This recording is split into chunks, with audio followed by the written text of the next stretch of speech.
The massive holographic projection of High Commander Zexthal filled the United Earth Council chamber, his crystalline form casting prismatic reflections across the faces of humanity's leaders.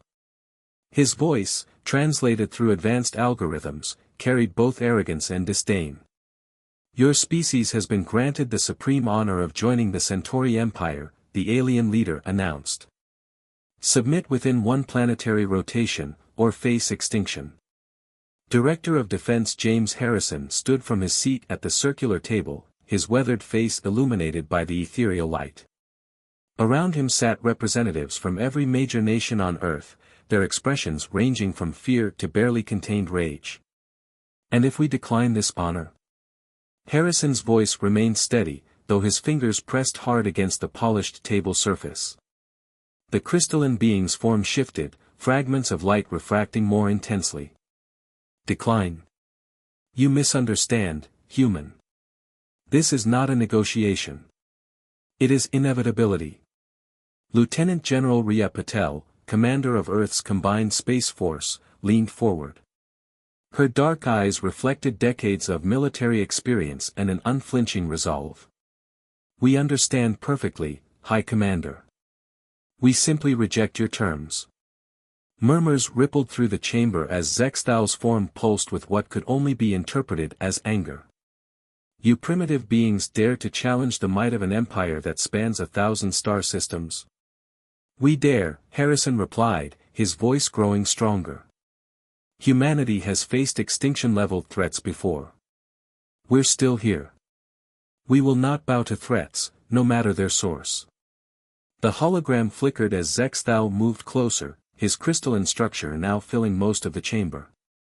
Your species' reputation for stubbornness precedes you. But stubbornness without power is merely suicide. Our fleet already approaches your solar system.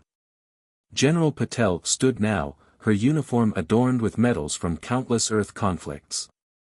Then let me be clear about humanity's response: we will fight. We will survive.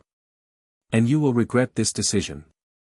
The hologram disappeared without further comment, leaving the chamber in tense silence. Harrison turned to face the assembled leaders. Ladies and gentlemen, we've just declared war on an interstellar empire. In the following hours, humanity's military machine roared to life. Deep beneath the Rocky Mountains, the Planetary Defense Command Center hummed with activity. General Patel stood before a massive holographic display showing the approaching Centauri fleet, hundreds of crystalline ships, each larger than Earth's largest cities. Status report, she commanded. Colonel Dmitry Volkov, head of tactical analysis, stepped forward. The lunar defense grid is at full power. Mars colony has activated their shield systems. The asteroid belt mining stations are evacuating non-essential personnel. And Project Prometheus? A smile crossed Volkov's face. Ready for deployment, General. The Centauri won't expect it. They expect us to be primitive, Patel replied, studying the tactical display. Their arrogance will be their downfall. Humanity's greatest strength has always been our ability to innovate when backed into a corner. Deep within a hidden facility in the Mariana Trench, that innovation was taking physical form. Dr. Amara Okafor, lead scientist of Project Prometheus, watched as her team made final adjustments to their secret weapon. The massive hangar contained rows of sleek vessels unlike anything humanity had publicly revealed. The quantum phase drives are stabilized, she reported via secure channel to General Patel. The stealth systems are functioning beyond expected parameters. We can have the fleet ready in 12 hours. You have 6, Patel responded. The Centauri will reach Mars orbit by then.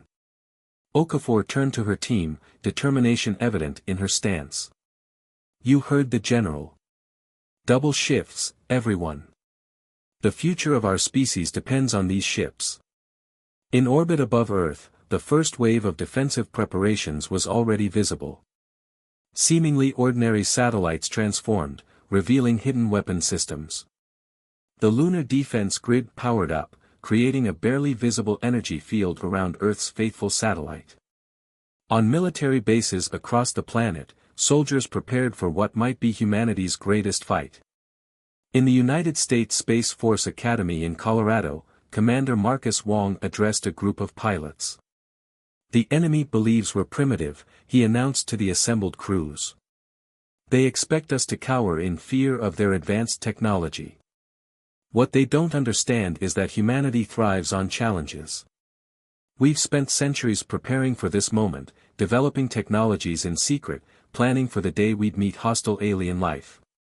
He gestured to a holographic display showing the unusual design of their new fighters. "These ships represent the culmination of human ingenuity. The Centauri think they're coming to harvest another primitive world. Instead, they're walking into a trap centuries in the making." As the Centauri fleet approached Mars, humanity held its breath. But beneath the surface of fear, there was something else: determination. Humans had faced extinction before, from natural disasters, from their own weapons, from countless threats. Each time, they had survived, adapted, and grown stronger. The Centauri Empire was about to learn why. In the depths of space, their crystalline ships glittered like stars, beautiful and deadly. They moved with absolute confidence, never suspecting that their target had prepared for this moment since humans first looked up at the stars and wondered if they were alone. The war for Earth's survival was about to begin, and humanity was ready to show the galaxy why they should never be underestimated. The Centauri fleet's arrival in Mars' orbit brought an eerie silence to the solar system. Their crystalline ships hung like frozen stars against the void, their formation perfect and intimidating. But humanity's defenders weren't idle. Deep within Olympus Base on Mars, Lieutenant Hannah Tanaka crouched in the shadows of a maintenance tunnel, her quantum phase armor rendering her nearly invisible. Around her, scattered through the base's extensive network of service corridors, 20 other members of Earth's Special Operations Command waited in similar silence. "All teams in position," she whispered into her neural comm. The words appeared as text in her squad's enhanced vision rather than sound. Even encrypted communications could be risky this close to the enemy. The Centauri had seized Mars' primary colony with embarrassing ease, their superior numbers and technology overwhelming the token resistance. They hadn't realized it was exactly what humanity wanted. "Operation Thunderstrike is go," came General Patel's reply from Earth Command. "Show them what humans can do." Hannah signaled her team forward. Their mission was simple in concept, nearly impossible in execution: infiltrate the Centauri Command Center, now established in Mars' primary dome, and plant quantum resonance devices at key points. The devices themselves were Dr. Okafor's masterwork, designed to gather crucial data about Centauri technology while simultaneously disrupting their communications. The first Centauri patrol passed within meters of Hannah's position. The aliens moved with fluid grace, their crystalline armor catching the dim emergency lights. Their overconfidence was evident in their relaxed stance. Why would they expect resistance on a conquered world? Hannah's enhanced vision highlighted structural weaknesses in their armor, gaps where the crystalline plates met, areas where the energy fields were thinnest. Data gathered by Project Prometheus had revealed these vulnerabilities, but this was the first chance to test the intelligence in combat. Section 1 clear, came the silent report from Team Alpha. QR device planted. No detection. One by one, the other teams reported similar success. The Centauri's advanced sensors were being systematically fooled by human stealth technology they couldn't imagine their primitive enemies possessing. Hannah's team reached their designated position, the Environmental Control Center. Here, Centauri guards were more numerous, their crystalline forms casting complex shadows as they patrolled. "Watch and learn," Private Raj Kumar messaged, his fingers dancing over a holographic interface. The base's environmental systems began reporting phantom failures, drawing guards away from their posts to investigate. Hannah moved forward, her movements precise. The quantum resonance device, no larger than her palm, pulsed softly with contained energy. As she approached the main control panel, a Centauri officer suddenly turned the corner. Time seemed to slow. The alien sensory appendages widened in surprise, they could see through standard stealth fields, but quantum phase technology was beyond their experience. Before the officer could raise an alarm, Hannah was in motion. Her nano-enhanced muscles carried her forward with impossible speed. The combat techniques she trained in had been specifically developed to exploit Centauri physiology. Her armored fist struck a precise point where crystalline plates met, sending disruptive vibrations through the alien's form. The Centauri officer collapsed without a sound, their crystalline structure temporarily destabilized. Hannah planted the device and moved on, leaving no trace of her presence. Final device planted, she reported. All teams, execute Phase 2. Across Mars colony, quantum resonance devices activated in perfect synchronization. The effect was subtle at first, microscopic disruptions in Centauri communication frequencies, tiny fluctuations in their energy fields. In orbit, aboard the Centauri flagship, High Commander Zexthal received increasingly disturbing reports. Critical systems were experiencing unexplainable failures. Communication with ground forces became erratic. Impossible, he raged, his crystalline form pulsing with anger. These primitives cannot possess such technology. But the evidence was undeniable. As the quantum resonance effect grew stronger, the true purpose of Operation Thunderstrike became clear. Every disruption, every system failure, was being meticulously recorded and analyzed. Each piece of data revealed more about how Centauri technology functioned, and how to defeat it. On Earth, Dr. Okafor's team worked frantically to process the incoming data. "It's working better than we hoped," she reported to General Patel. "Their quantum matrix technology is advanced, but fundamentally similar to theoretical models we developed decades ago. We can crack it." The operation's success came at a cost. As Hannah's team made their extraction, Centauri forces finally began to realize the scale of the infiltration. Plasma bolts filled the corridors as the aliens deployed heavy weapons. "They're adapting faster than expected," Hannah reported, ducking behind a barrier as crystalline shards exploded around her. "But so are we."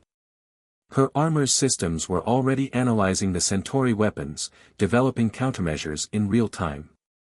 Each shot that hit provided more data, more understanding of their enemy's capabilities. "Fall back to extraction points," she ordered. "We have what we need." As her team fought their way out of the colony, Hannah couldn't help but smile. The Centauri had expected to find cowering primitives. Instead, they'd found an enemy that had spent generations preparing for this very conflict. In orbit, Project Prometheus vessels emerged from hiding, their quantum phase drives allowing them to appear seemingly from nowhere. They engaged the surprised Centauri ships briefly before vanishing again, each encounter providing more tactical data. Operation Thunderstrike was just the beginning.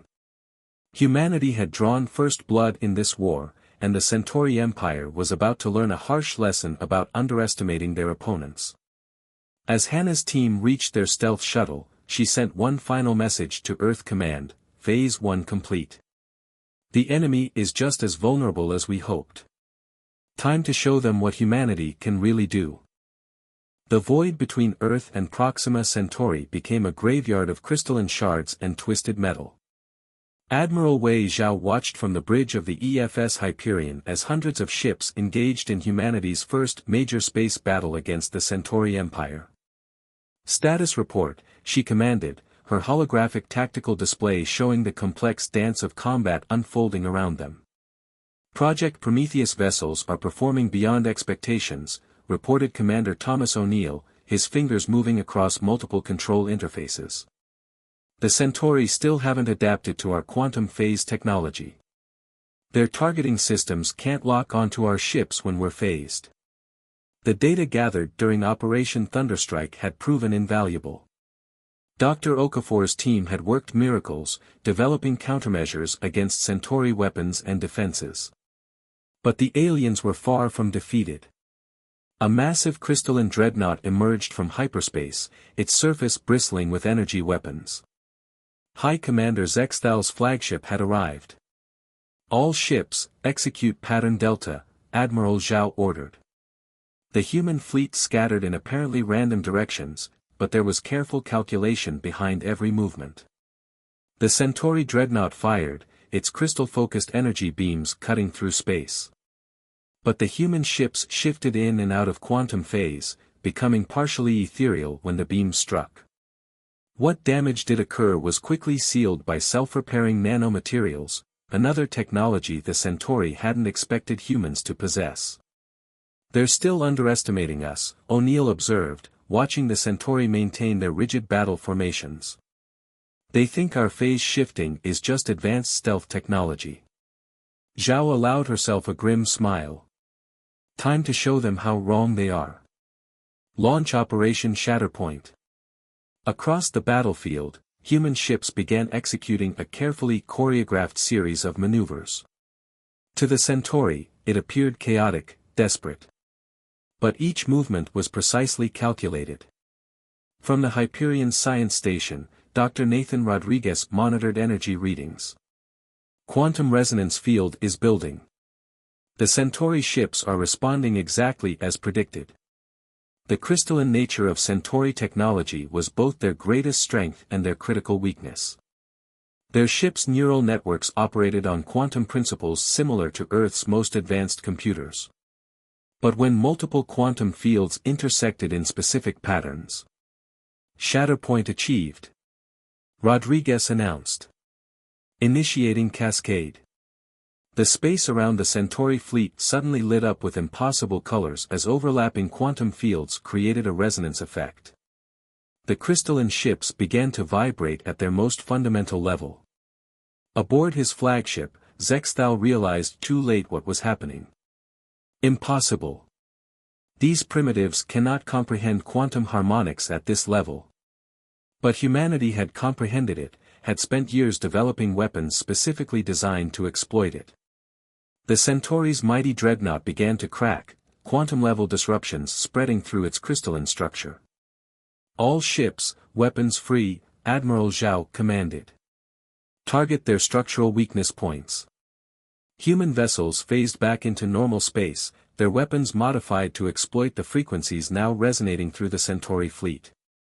Each shot struck with devastating precision, shattering crystalline hulls that had once seemed impenetrable. "They're attempting to retreat," O'Neill reported, watching several Centauri ships try to enter hyperspace. But the quantum disruption had affected their drive systems as well. The battle became a slaughter. Humanity's first major engagement with the Centauri Empire would go down in history as a decisive victory. But Admiral Zhao felt no joy as she watched the enemy fleet's destruction.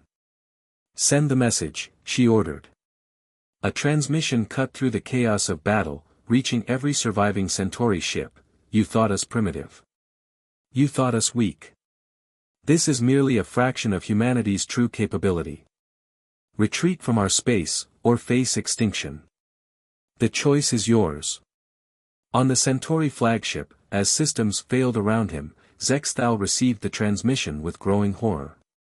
These humans hadn't just defeated his fleet, they had fundamentally understood and exploited the very principles his civilization was built upon. "All remaining ships, retreat," he commanded, his crystalline form dimming with the admission of defeat. "The humans, they are not what we thought." As the surviving Centauri ships fled, Admiral Zhao stood on her bridge, watching the debris field that had once been a mighty alien fleet. "Send word to Earth Command," she ordered. "The Battle of Proxima is won. But the war has only begun." The victory had proven humanity's capabilities, but it had also shown their hand. The Centauri would return, and next time, they would not underestimate their opponent. "Begin salvage operations," Zhao commanded. "Every piece of Centauri technology we recover brings us one step closer to ending this war." As cleanup crews moved through the battlefield, collecting crystalline fragments and analyzing weapon signatures, humanity prepared for the Empire's inevitable response. They had bloodied the nose of a galactic superpower. Now they had to be ready for the full might of the Centauri Empire to descend upon Earth. The real war was about to begin. The crystalline spires of Centauri Prime stretched toward an alien sky, their surfaces reflecting the light of 3 suns. From her hidden observation post in the planet's dense forest of metallic vegetation, Commander Hana Tanaka watched the bustling alien metropolis through quantum-enhanced optics. Target location confirmed, she whispered into her neural comm, the data core is exactly where our intelligence suggested. After the devastating defeat at Proxima, the Centauri Empire had withdrawn to regroup, but Earth's leadership knew better than to expect surrender. Intelligence suggested they were developing countermeasures to human quantum phase technology. The only way to stay ahead was to strike at the heart of their civilization. "Team positions locked," responded Captain Benjamin West, his voice barely a whisper in her mind. "Security patterns analyzed. We have a window in exactly 15 minutes. Scattered throughout the crystalline forest, 5 other members of the elite Ghost Squadron waited. Each wore the latest generation of quantum phase armor, now enhanced with reverse-engineered Centauri technology. They were humanity's best infiltrators, about to attempt their most daring mission yet. "Remember," Hannah transmitted to her team, "we're not here to fight. The moment they detect us, the mission is compromised. Complete stealth is our only option." The Centauri capital's security was unlike anything they'd encountered before. After their defeat at Proxima, the Empire had developed new scanning technologies specifically designed to detect quantum phase signatures. But Dr. Okafor's team had provided them with a solution, one that had never been tested in the field. "Initiating quantum sync," announced Lieutenant Fatima Rahman, their tech specialist. "If this works, our phase signatures should match the natural quantum fluctuations of the crystalline structures around us." The effect was immediate. Hannah's armor began to resonate at the exact frequency of the surrounding crystal forest. To any observer, or scanner, they would appear as nothing more than natural formations. "Movement," warned Sergeant Kai Chen from his observation post. "Royal Guard patrol approaching." The team went absolutely still as a group of elite Centauri warriors passed nearby. Their crystalline armor was more elaborate than standard troops, incorporating living crystal that could react to threats instantly. One wrong move would trigger an alert that would bring the entire Empire's military down on their heads. The patrol passed without incident. "Window opening in 3 minutes, West reported. "Remember, once we're inside, we'll have exactly 20 minutes before the quantum sync begins to degrade." Hannah checked her equipment one final time. The quantum data extractor, another piece of hybrid human Centauri technology, was secure against her armor. If their intelligence was correct, it would allow them to download the contents of the Centauri's central military database in seconds. "Initiating infiltration," she commanded. "Phase shift on my mark." The team shifted partially out of normal spacetime, their bodies becoming ghost-like as they passed through the outer crystal walls of the capital complex. The sensation was still disconcerting, even after countless training missions.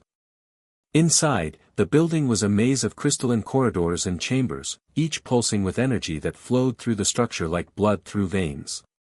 Their enhanced sensors mapped every junction, every security checkpoint, every potential threat. "Guards approaching Central Data Core," Rahman reported. "Quantum signatures suggest automated defense systems are active." Hannah studied the security patterns through her tactical display. "There's our gap. Moving through in 3, 2, 1. The team slipped through a momentary blind spot in the security grid, their movements precisely choreographed. Years of training and enhanced reflexes allowed them to move in perfect synchronization, each member covering the other's vulnerable points. They reached the data core chamber, a vast crystalline sphere suspended in a column of pure energy. The security here was beyond anything they'd expected. Layers of quantum-locked fields, living crystal sentries, and energy barriers that would detect even phase-shifted matter. "We didn't anticipate this level of protection," West muttered. "This is impossible to breach."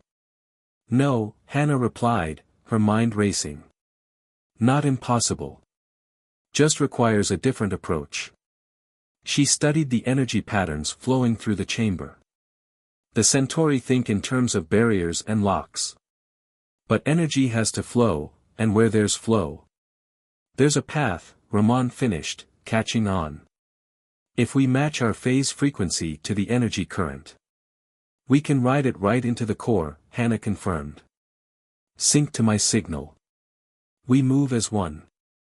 The team adjusted their quantum frequencies, their armor beginning to resonate with the flowing energy. For a moment, Hannah felt her consciousness split, existing in multiple quantum states simultaneously. Then they were moving, flowing with the energy stream, passing through barriers that should have been impenetrable. They materialized inside the core itself. 15 minutes until quantum sync degradation, Ramon warned. Beginning data extraction. As the quantum extractor interfaced with the core, streams of alien data flowed into their secure storage systems. But what they found was far more than military secrets. Commander, Ramon's voice was tense. You need to see this. The data revealed the truth behind the Centauri Empire's aggression. They weren't expanding for conquest, they were running from something. Something that was consuming entire galaxies at the edge of known space. Download complete, Ramon announced. But we have company. Multiple Royal Guard units converging on our position. Mission accomplished, Hannah declared. Emergency extraction protocol. Now. As alarms finally began to blare through the complex, Ghost Squadron activated their emergency quantum transponders. Their bodies began to dissolve at the quantum level, the experimental technology beginning the risky process of quantum tunneling them back to their hidden ship. They had what they came for, but the information they discovered would change everything about the war. The Centauri weren't humanity's true enemy. They were just the harbingers of something far worse. General Rhea Patel stood before the United Earth Council, the weight of Ghost Squadron's discovered intelligence heavy in her hands.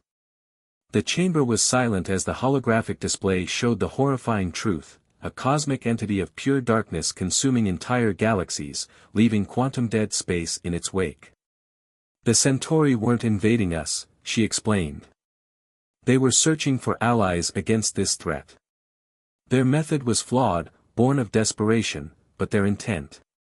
She paused, letting the implications sink in.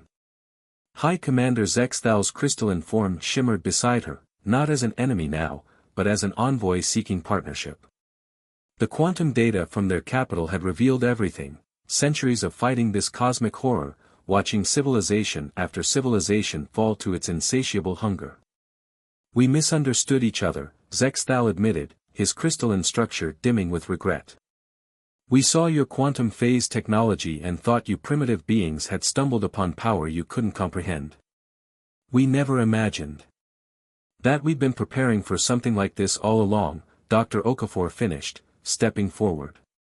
Humanity's greatest strength isn't our technology, it's our ability to face the impossible and adapt. The quantum displays showed the entity's advance, a wave of anti-life that had already consumed thousands of galaxies. The Centauri Empire's aggressive expansion had been an attempt to unite enough civilizations to stand against it. Our war was pointless, Admiral Wei Zhao declared. Both our civilizations possess pieces of the solution. The Centauri's crystalline technology, combined with our quantum phase innovations, together, we might have a chance. In orbit above Earth, a new fleet was taking shape. Human ships and Centauri vessels docked together, their crews working to integrate their technologies. Dr. Okafor's team had discovered that the quantum resonance effect that had once been used to shatter Centauri ships could be modified to disrupt the cosmic entity's quantum-consuming field. Lieutenant Hannah Tanaka watched from the bridge of the newly christened HSS Unity, a hybrid vessel combining the best of both civilizations' technology. Her Ghost Squadron had been selected to lead the first strike against the entity. The entity feeds on quantum energy, Dr. Rodriguez explained during the final briefing. But our phase technology, combined with Centauri crystal matrices, can create a pocket of stable spacetime it can't consume.